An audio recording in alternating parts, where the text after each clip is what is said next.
Bonjour, je m'appelle Jack Simard et j'écris des chansons. Jack Simard, bonjour, bienvenue dans Studio 3. Bonjour. Merci de venir nous présenter ton travail. Ouais, je suis très content d'être là. Notamment ton dernier album qui s'appelle Sauvage. Oui. Alors on va remonter un petit peu dans le temps. J'aimerais bien savoir comment t'en es arrivé à t'approcher de la musique et comment s'est passée ta rencontre avec la musique. J'ai fait de la musique classique au début. J'ai fait de la clarinette. À l'âge de 7 ans, j'ai commencé. Et puis, j'ai toujours aimé la musique finalement. Mais j'ai toujours aimé les livrets de paroles et la chanson française. Et les textes en français. Et à 16 ans, j'ai acheté ma première guitare. Et je me suis dit, tiens, je vais essayer, je vais oser essayer. Et j'ai très rapidement appris 2-3 accords et tout de suite écrit mes premiers trucs. Donc t'es autodidacte, Oui. T'es pas allé au conservatoire, tes parents t'ont pas forcé à apprendre Je suis trop le paresseux. solfège. J'ai fait de la musique parce que j'étais paresseux. Alors nous on aime bien toujours mettre un petit peu les artistes dans des cases, les classer dans des grands styles. C'est de plus en plus compliqué, parce que maintenant la musique c'est de la fusion entre différents styles, mais toi je crois qu'il y a quelque chose sur lequel on se trompe pas, c'est si on te classe dans la chanson à texte. Bah, toutes les chansons ont du texte. C'est vrai que moi, c'est un truc qui m'a toujours un peu dérangé, la chanson à texte. Ça veut dire que, des chansons où le texte est plus important, moins important. Je prends ça comme un compliment quelque part, genre le texte est important. Mais c'est de la chanson, et c'est depuis que j'ai rencontré Yannick, il a amené l'univers un peu jazz, quoi, du coup. En tout cas, on va dire qu'il y a certains artistes qui privilégient, ou en tout cas ce qu'on ressent nous, le public, c'est que la musique nous transporte.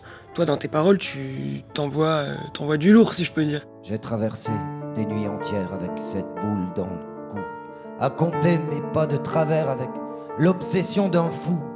Et j'ai marché sans rien dire, la pluie me fouettant la figure. Et j'ai même renoncé au pire quand ça brûlait dans mes chaussures. Et j'ai avancé, le cœur au vent, avec mes cheveux qui poivraient sel, couteau à beurre entre les dents pour taire la douleur qui m'appelle. Et je me suis permis quelques entorses parce que j'y croyais plus que tout. Mais si, ce soir je suis à bout, c'est que je t'aime de toutes mes forces, mais regarde-moi. Mais en fait, c'est des trucs qui, moi, me tiennent à cœur. Regarde-moi. Et je les ai écrits parce que j'avais vraiment envie de les écrire et que j'adore écrire et que j'écris. C'est ma passion, j'y passe du temps. Et que je peux pas le faire à moitié. Donc... Et puis, quand j'en ai marre d'une chanson, j'arrête de la chanter, tout simplement.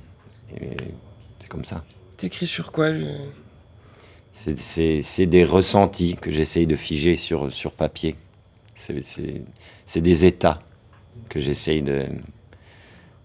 d'enregistrer, en fait, pour m'en souvenir que j'ai ressenti ça à ce moment-là. Et puis finalement, quand je me mets à le rechanter, bah, je me remets dans cet état. C'est pour ça aussi que du coup il y a une gestuelle, quelque chose, ton visage est marqué quand tu chantes. Ça participe justement à ça, à revivre ce moment que tu as couché sur le papier. Ça se fait très naturellement en fait. Ouais. C'est comme si je découvrais le texte à chaque fois que je le chantais. Et puis je suis pas toujours d'humeur égale tous les jours, donc je réinterprète les chansons différemment, je les ressens différemment. À chaque fois, ça permet que les concerts et les tournées soient moins monotones. Je redécouvre mes chansons à chaque fois. Certains disent que t'es plutôt... Enfin, en tout cas, ton style de musique, c'est plutôt une musique un peu écorchée, peut-être des fois un petit peu sombre.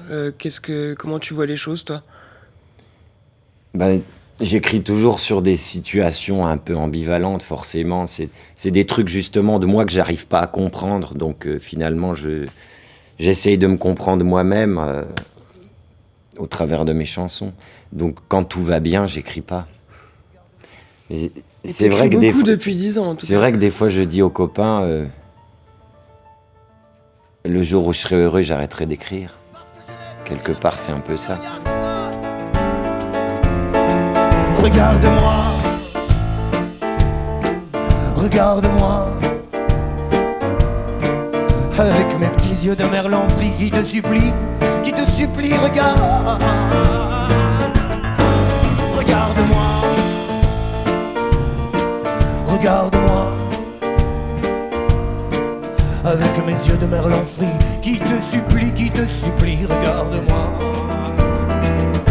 Comment est-ce que alors t'as commencé tout seul la musique, t'as fait des centaines et des centaines de cafés-concerts, t'as fait des festivals et ensuite t'as rencontré des gens avec qui tu travailles maintenant. Est-ce que tu peux nous les présenter, nous en parler un petit peu?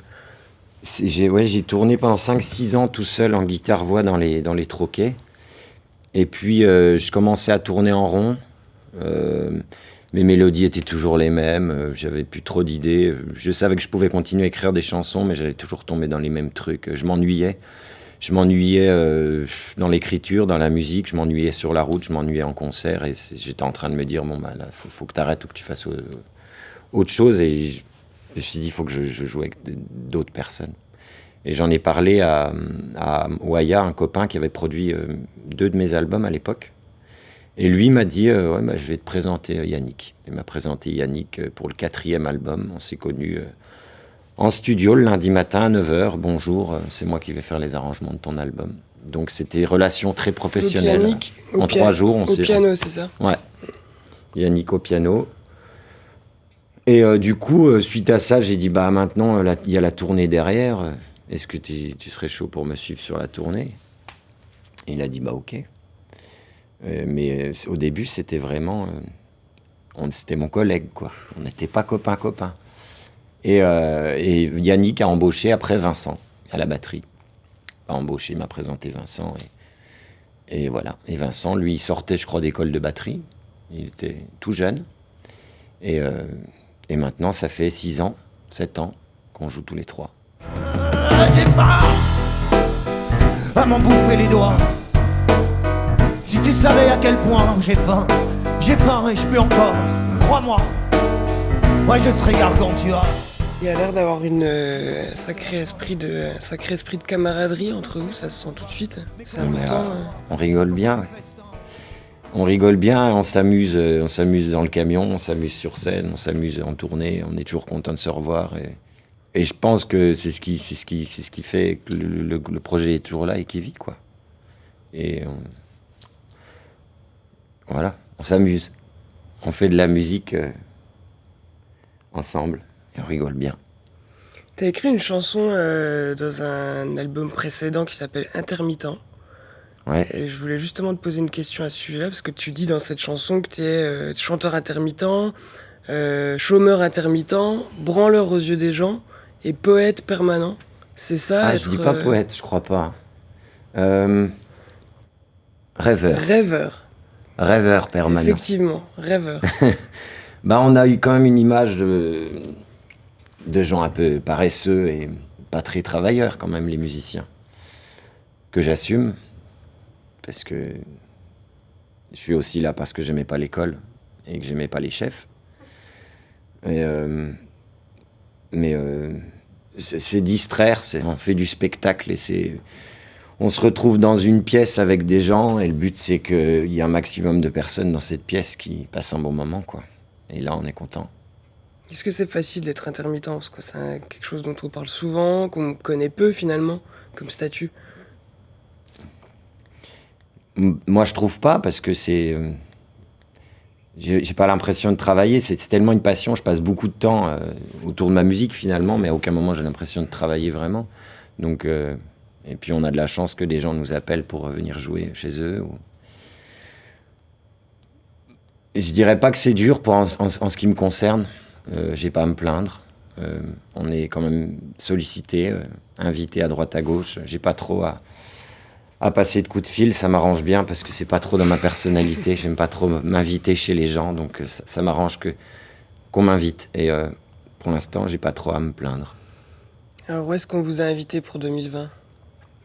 J'ai pas mal de dates que j'ai pas annoncées, mais ça va être fait bientôt.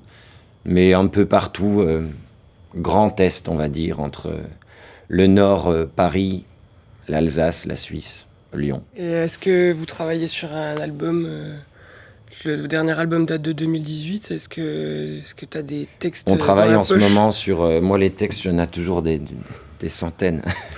Mais il faut que je me canalise et que j'en choisisse. Mais là, on est sur les maquettes du prochain album, du coup, qui sera le 7e, je crois. Donc là, Yannick surtout travaille là-dessus, sur les arrangements. Ils ont fait les maquettes et ça devrait sortir à l'automne, je pense. Bah, ça nous tarde d'entendre ça en tout cas, et je te remercie d'avoir répondu à mes questions. Et ben, j'étais content d'être là, j'ai passé un bon moment.